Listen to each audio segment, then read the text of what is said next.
Então, 1 Coríntios, capítulo 15, verso 58, diz assim: portanto, meus amados irmãos, mantenham-se firmes na onde?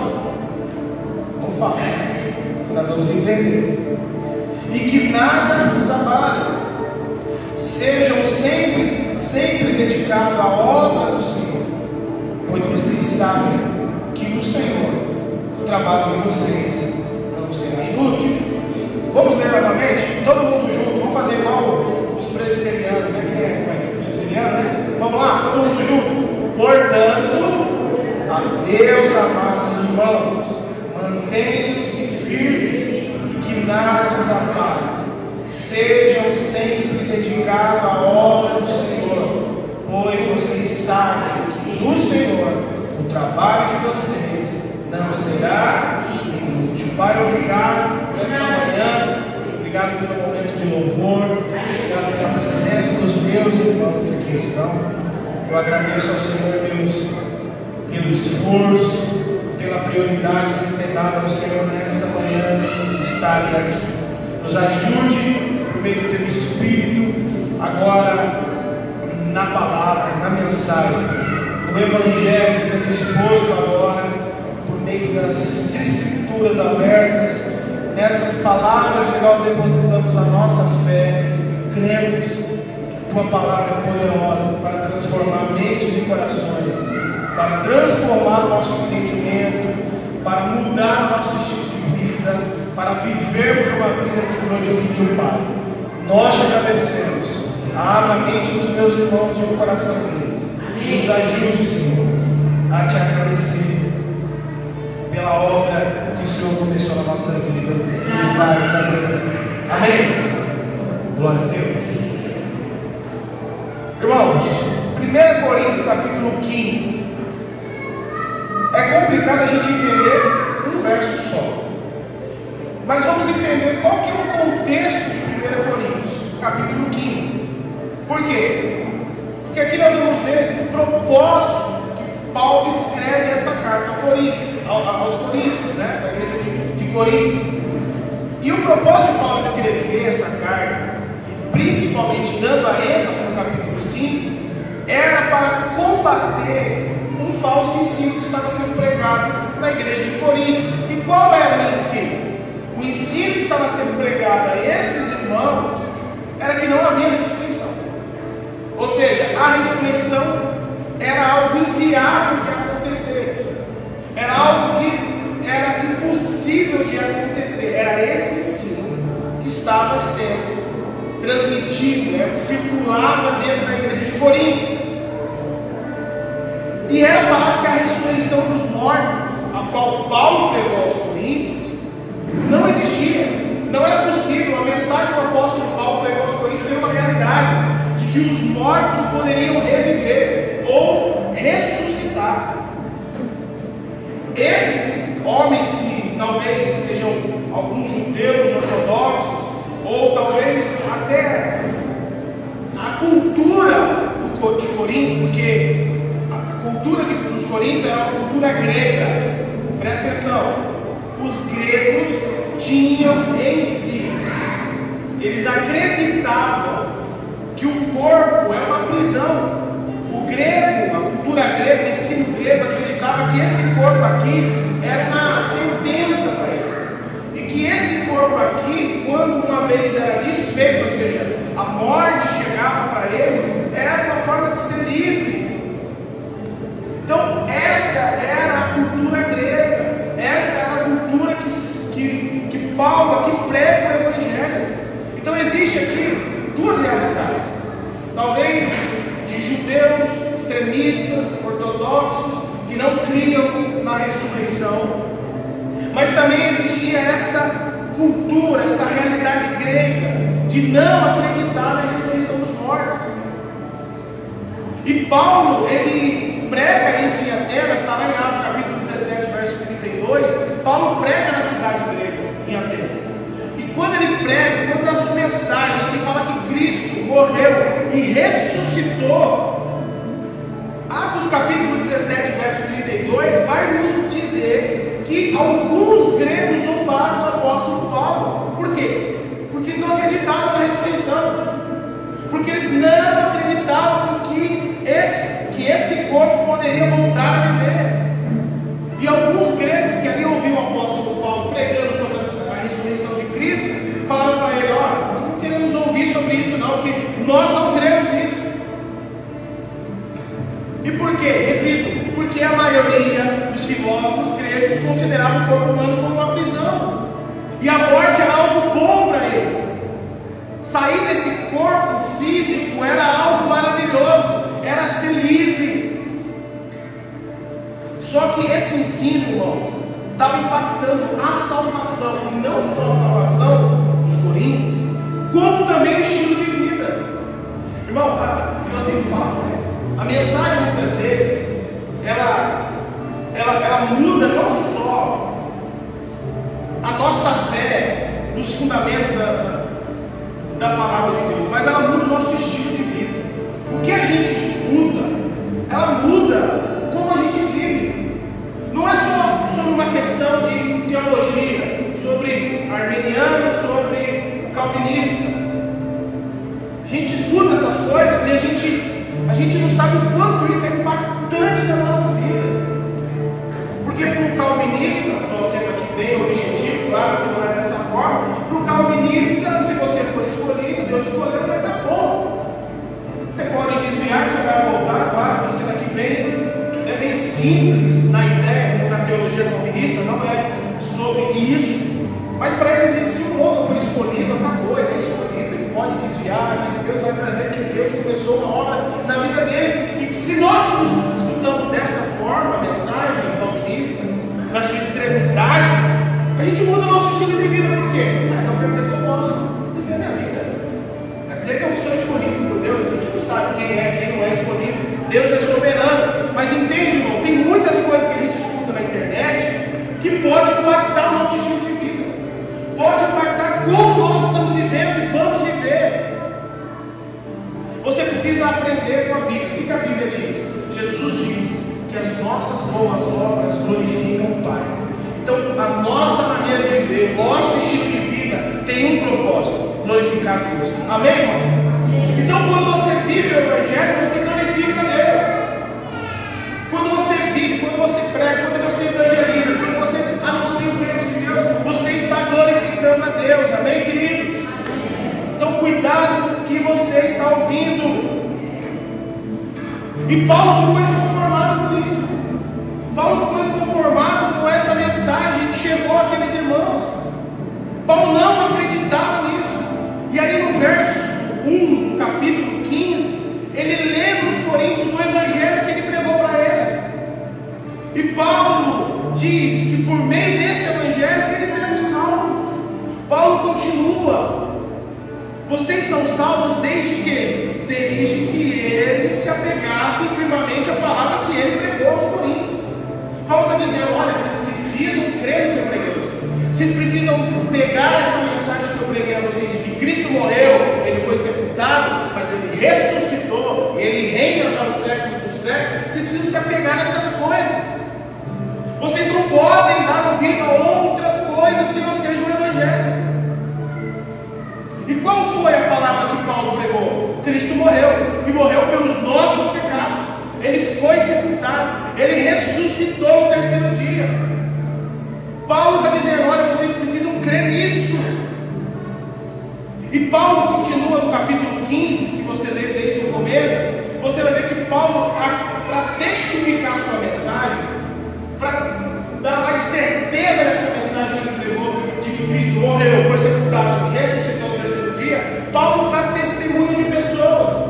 Paulo diz: ele apareceu aos seus apóstolos, ele apareceu a mais de quase 500 pessoas, inclusive a mim.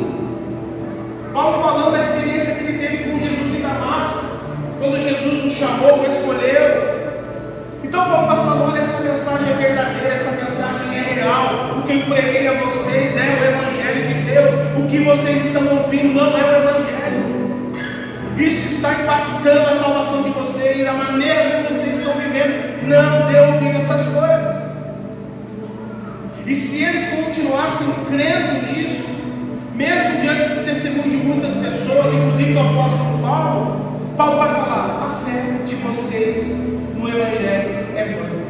Paulo, ele diz no capítulo 15: olha, se vocês creem que não há ressurreição, se você não crê no Evangelho completo, de que a obra de Cristo, se você não crê em tudo que aconteceu com a pessoa de Cristo, com o Filho de Deus, com o nosso Salvador, a fé que vocês têm é vã, ou seja, não vale de nada. Vocês estão depositando a vida de vocês em nada. Quem está entendendo? Paulo estava inconformado. E Paulo diz: vã por quê? Porque se Cristo não ressuscitou, ainda estamos no pecado. Se Cristo não ressuscitou, não existe justificação sem a ressurreição de Cristo. Se Cristo não ressuscitou, ainda estamos perdidos. Por isso ele vai dizer: se vocês não crêem na obra completa de Cristo, de que ele morreu, foi sepultado e ao terceiro dia ressuscitou, e ele venceu a morte, e essa vitória nos trouxe vida eterna, a fé de vocês é vã. Verso 4, verso 14 do capítulo 15. É vã. Vocês estão crendo em nada, vocês não estão depositando a sua fé no Salvador. Aí agora, por que eu dei esse contexto para vocês? Para que vocês pudessem entender a exortação do apóstolo Paulo no final do capítulo 15 da carta ao Coríntios. Então você pega esse contexto, você pega toda essa realidade que o apóstolo Paulo trouxe à igreja de Corinto, e aí nós agora vamos para o verso que nós lemos. Porque essa exortação que o apóstolo Paulo trouxe tem como propósito tirar eles do engano, tem como propósito encorajá-los a permanecer firme na obra completa de Jesus Cristo. Vamos para o verso? Vamos para o texto? O verso 58 começa como? Como começa? Portanto. O que Paulo está falando aqui? Diante de tudo que vocês ouviram, de que Cristo morreu, foi sepultado e ressuscitou, que nos trouxe vida eterna por meio da sua morte, de que Ele está reinando no seu trono, de que Ele voltará, de que Cristo ressuscitou, de que Cristo venceu a morte, o poder da morte. Diante de todas essas coisas que eu já falei, que eu já disse para vocês o que aconteceu, ele continua o texto, vai para o texto. Amados irmãos, mantenham-se firmes. A palavra firme significa constante. Constante do que, irmão? O que Paulo está falando aqui? Mantenham-se firme. Firme do quê? Firme na fé. Firme no evangelho que vocês receberam. Firme nessa mensagem que eu preguei para vocês. Creiam nisso, permaneçam nisso. Não creiam em outras coisas. Não deposite sua fé em outra mensagem que estão dizendo a vocês. Creem na mensagem do evangelho, nas promessas do evangelho. Paulo está falando: mantenha-se firme. Querido, a maior dificuldade das pessoas, e nós podemos nos incluir nisso, é manter-se firmes na fé. A fé do cristão, ela não pode ser afetada. Nós não podemos duvidar das verdades do evangelho e dos seus fundamentos. Eu não posso ter dúvida de que Deus iniciou uma obra na minha vida e Ele vai completá-la. Isso é fé, isso é crer no evangelho de Cristo, isso é depositar uma fé sólida e verdadeira em Cristo, de que Deus começou uma obra na minha vida. Eu não posso duvidar disso, eu preciso manter-me constante nisso. Mas eu ouvi, se eu me batizei, se eu desviei, acabou para mim. Eu ouvi em tal lugar que se eu fizer isso, acabou. Se eu... Não, você precisa manter-se constante na fé, crendo no evangelho, crendo que Deus começou uma obra na tua vida. Porque, irmãos, o que o diabo mais quer de mim e de você é que nós percamos a fé no evangelho, é que nós paremos de acreditar na mensagem do evangelho. Por isso ele traz medo, por isso ele traz dúvida, por isso ele traz insegurança. Para quê? Para tentar afetar a nossa fé em Cristo. E Paulo está falando, irmãos, mantenham-se firmes. Firmes no quê? Na fé, no Evangelho, na promessa de que Cristo começou na sua vida. O cristão, irmão, precisa entender que permanecer na fé é uma luta diária. É diária, irmão. Todo dia é uma luta. Todo dia o diabo, né? Todo dia o diabo vem. Todo dia vem a tentação. Acho que a única música dele, a parte da música que eu gosto dele é essa aí. Porque é uma realidade nossa. A gente acorda a investida do maligno, a investida dele diariamente para afetar a nossa fé, para afetar as nossas convicções, para afetar a nossa caminhada constante com o Senhor. Todo dia, irmão. Você precisa entender todo dia, que todo dia você levantou, tem guerra, tem batalha, tem luta. Para quê? Para quê? Porque o diabo quer afetar a sua fé, a fé em Cristo, a fé no Evangelho. Peraí, mas Deus começou a obra na minha vida, pastor. Olha como minha vida está. É aí que você tem que crer, irmão. Pastor, depois que eu comecei para a igreja, olha como é que está a minha vida, ao invés de melhorar, piorou. Irmão, continua crendo que se Ele começou, Ele vai completar. Todas as coisas cooperam para o bem daqueles que amam a Deus. Deus tem que levar seu povo para o deserto para conhecer o teu coração e vai fazer o que com você? Vai te colocar num algodãozinho, sei lá, pele de avestruz e vai falar, não, você vai ficar aqui, eu vou cuidar de você, nada vai acontecer com você. Vai acontecer, vai ter problema, vai ter luta, vai ter enfermidade, mas Cristo está presente em todas as eras, porque se Ele começou a obra, Ele vai completá-la.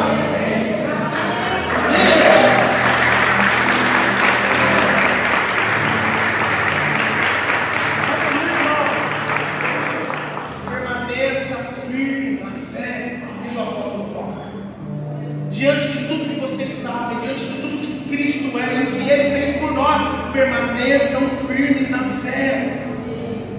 Mesmo que o amor de muitos se esfrie, irmão, o cristão foi chamado para perseverar até o fim. Ah, o que a Bíblia diz que o amor de muitos nos últimos dias esfriará, mas o texto continua. Mas aquele que perseverar até o fim será o que? Salvo. A gente só lembra do amor se esfriando, mas a gente esquece de olhar que o texto continua. E o texto diz: o amor do mundo está se esfriando, o amor das pessoas estão se esfriando, mas eu vou perseverar até o fim. Eu vou continuar constante, eu vou continuar sendo uma pessoa alegre, feliz, querendo o Evangelho. O amor pode se esfriar das outras pessoas, o meu não. Perseverar até o fim, eu vou ser alguém constante. E é isso que o diabo quer, irmão. Ele quer que nós percamos essa fé na obra de Cristo, no que Cristo começou na nossa vida. E o texto continua, vai para o texto. Ele diz: portanto, meus amados irmãos, mantenham-se firmes. E aí ele continua: que nada os abale. Irmão, o cristão ele não deve apenas manter-se firme na fé. Ele precisa ser um cristão inabalável. Parece que as coisas estão ligadas, né? E elas estão mesmo. Precisa ter uma fé firme e eu preciso ter uma estrutura inabalável. Porque é isso que a fé faz em nós. Ela nos dá uma estrutura inabalável. Ela nos deixa firmes, ela nos deixa constante. A vida cristã não é isenta de dificuldade, crente. O crente passa por provações, passa por lutas na sua caminhada, mas mesmo diante das dificuldades da jornada, a Bíblia nos exorta a sermos cristãos inabaláveis. Eu vou pedir só essa vez, falar para o seu irmão: você precisa ser inabalável. Só essa, tá bom? Parei. Você precisa ser um cristão inabalável. E ser inabalável é ser um cristão enraizado. Você já viu uma árvore com muitas raízes? A palavra inabalável, ela tem um sentido, significado original, enraizado.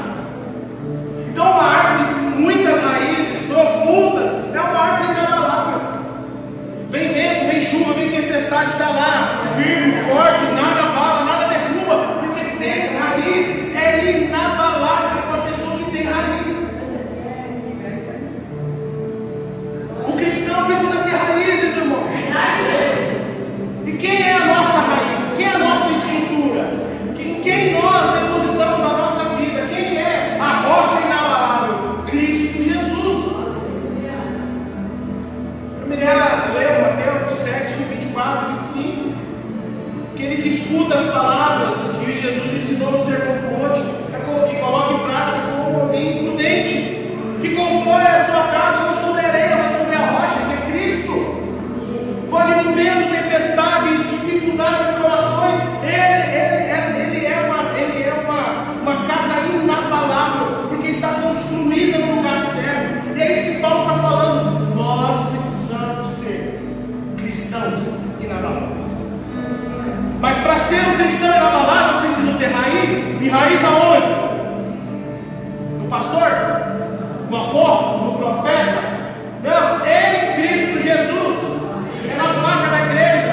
É na doutrina da igreja? Não, é em Cristo Jesus. Porque Cristo Jesus é a nossa rocha. Cristo Jesus é a pedra angular. É nele que nós depositamos a nossa vida. E todos aqueles que depositam a sua vida em Cristo se tornam cristãos inabaláveis. Vem uma dificuldade, está tudo bem. Ah, mas você está passando por depressiva, né? Laninha passou um processo de câncer. A Iraci agora está passando um processo difícil, enfermidade.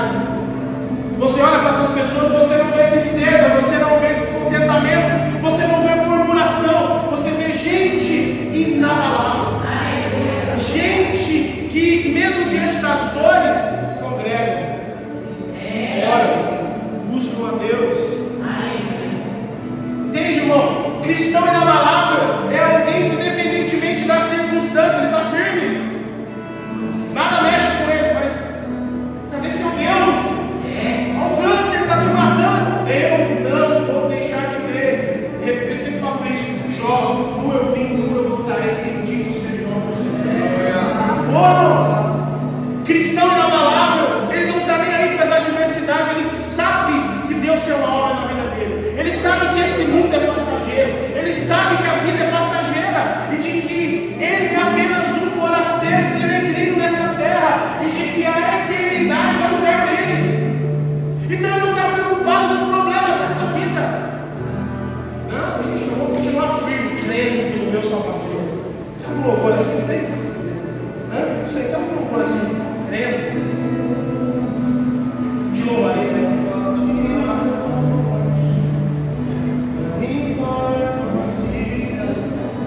Você está entendendo? Crente inabalável é como Paulo e Silas na prisão, depois de tomar uma surra, depois de ter apanhado.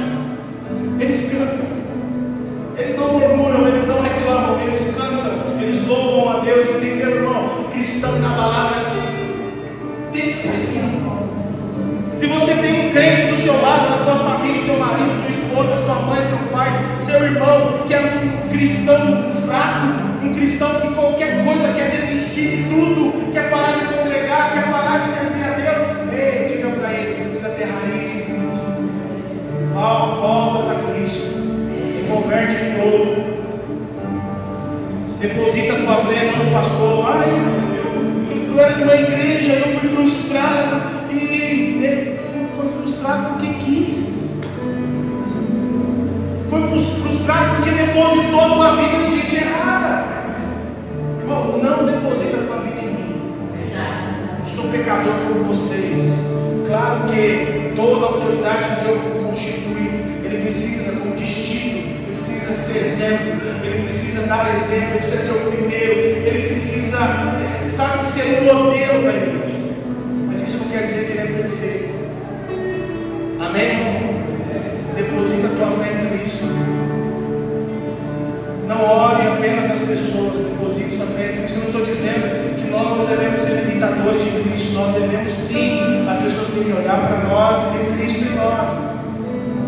Mas o que eu estou falando é que às vezes as pessoas depositam toda a sua esperança, toda a sua fé em gente, como a gente. Cristo é a nossa única esperança, o nosso único fundamento. E Paulo, irmão, continua o texto, ele diz: mantenham-se firmes na fé, sejam cristãos inabaláveis, e ele continua o texto. Sejam sempre o quê? Dedicado à obra do Senhor. Irmão, Paulo está encorajando essa igreja, e nos encoraja essa manhã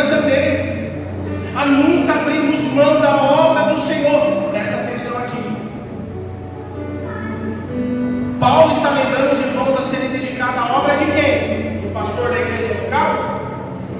Do apóstolo? De quem? Seja dedicado à obra de quem? Do Senhor. É sobre a doutrina do pastor? É sobre os pensamentos do pastor? Não, é dedicado à obra do Senhor. Vocês estão entendendo, irmão? Fica aqui a dica para vocês, tá? Paulo convidou: olha, vocês têm uma obra, e a obra de vocês é a obra de Cristo. É o que ele começou, é o que ele estabeleceu. Tudo o que nós fazemos, irmão, deve ser feito com dedicação. Ele está falando aqui no texto. Ele está falando: ó, sejam sempre dedicados. Não é de vez em quando. Eu vou servir a igreja de vez em quando. Eu vou pregar de vez em quando. Eu vou evangelizar de vez em quando. Não, irmão. A obra de Jesus, ela é constante. A pregação do evangelho é constante. A evangelização é constante. Cultuar é constante. Vocês estão entendendo? Servir a Deus não é no final de semana, não é no domingo. Ela é constante. E eu não falo só apenas nesse momento, mas eu digo na tua casa. A oração, a leitura da palavra é constante. Porque a obra do Senhor é diária. Ele está falando aqui: sejam sempre dedicados. E dedicado sabe o que é uma pessoa dedicada? Porque às vezes dá raiva de quem vê aquela pessoa dedicada. Tem gente que é dedicada no trabalho, tem gente que é dedicada nos seus interesses pessoais, mas não é na obra do Senhor. Tem gente que se dedica mais em fazer as coisas secundárias do que as coisas primárias, de que buscar o reino de Deus é prioridade. E repito, não é sobre uma estrutura, é sobre como você vive a tua vida. Você gasta mais tempo, dedica mais tempo no teu trabalho do que na obra de Deus. O que é a obra de Jesus? Você sabe qual é a obra de Jesus? A gente só olha para Jesus e a gente só vê Jesus vindo na terra, morrer pelos nossos pecados e ressuscitar. Mas a obra de Jesus não é só sobre isso, irmão. A obra de Jesus foi curar enfermos. Você tem que orar por gente enferma. Você tem que pôr a mão no enfermo. Você tem que orar pelas pessoas doentes. A obra de Jesus é libertar os que estavam cativos, acorrentados, aprisionados. Você foi chamado para pregar o Evangelho, anunciar o ano aceitável do Senhor. Você é o mensageiro da reconciliação. Paulo diz em Gálatas: pregue a mensagem da reconciliação. Você é o qual Deus escolheu para ser um libertador nessa geração. A obra de Cristo também é essa. E Ele nos deu essa vocação, Ele nos deu dons para edificar a igreja dele. Irmão, Deus não te deu dom para você ganhar dinheiro, para você ser. Não, Deus te deu dom para edificar a igreja dele. Deus te deu dons para anunciar a sua obra.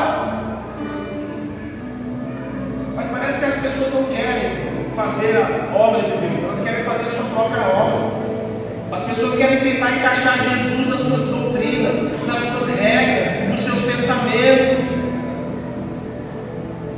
Mas nós não podemos esquecer, irmão, que Cristo Jesus iniciou uma obra e nos convida a participar dela e de sermos dedicados a essa obra. Você tem que ser dedicado. Não é só sobre morte, não é só sobre ressurreição, é o que Ele fez e nos chamou para fazer. Ele disse para os discípulos: ide por todo mundo e pregai o Evangelho, batizando em nome do Pai, do Filho e do Espírito Santo. E a igreja hoje, eu não digo sobre a igreja local apenas, conhecendo outras igrejas, ouvindo outros amigos pastores. O pastor está fazendo aula de teclado numa igreja grande, com muitos membros. E o professor de aula de música dela diz: as pessoas hoje não querem servir a igreja. E a igreja é grande. Então não é só sobre a quantidade de pessoas, uma igreja pequena. O problema está nas pessoas. Elas não querem servir o reino de Deus. Elas não querem. E eu entendo que existe abuso, Existe sim um autoritarismo também, e eu considero isso como algo perigoso. Eu não estou falando sobre essas igrejas que abusam dos seus membros, que não deixam os seus membros ter tempo com a família, que não deixam o membro viajar, porque ele tem uma responsabilidade. E eu entendo, irmão, que tem igreja que é assim. Mas nós não somos assim, amém? E tem muita igreja que não é assim. Então, o problema, às vezes, não é o lugar, é você. Porque você não quer se dedicar. Para ministrar a Deus, você tem que se dedicar. Ah, não, eu queria tocar, pastor. Então tá bom. É como o Logan falou lá em cima pro Di. O Di falou, vou te ensinar. Só que o Di falou, mas eu pego no pé. Não, tá bom. Porque é assim, é dedicação. Ah não, tem uma responsabilidade, ah não, tem que estar aqui, eu tenho que chegar uma hora antes, não, eu tenho que estar mais cedo de casa. É a obra de Deus. Você está fazendo para a obra de Deus. Não é para apenas servir pessoas, que é maravilhoso isso, mas é para a obra de Deus, é por aquilo qual Deus te chamou a fazer, meu irmão. Tudo que envolve isso aqui, a obra de Deus está inserida. E Jeremias 48:10 que diz que é maldito o homem que faz a obra do Senhor relaxadamente. Bom, se você for fazer a obra de Deus, seja alguém que faça com dedicação.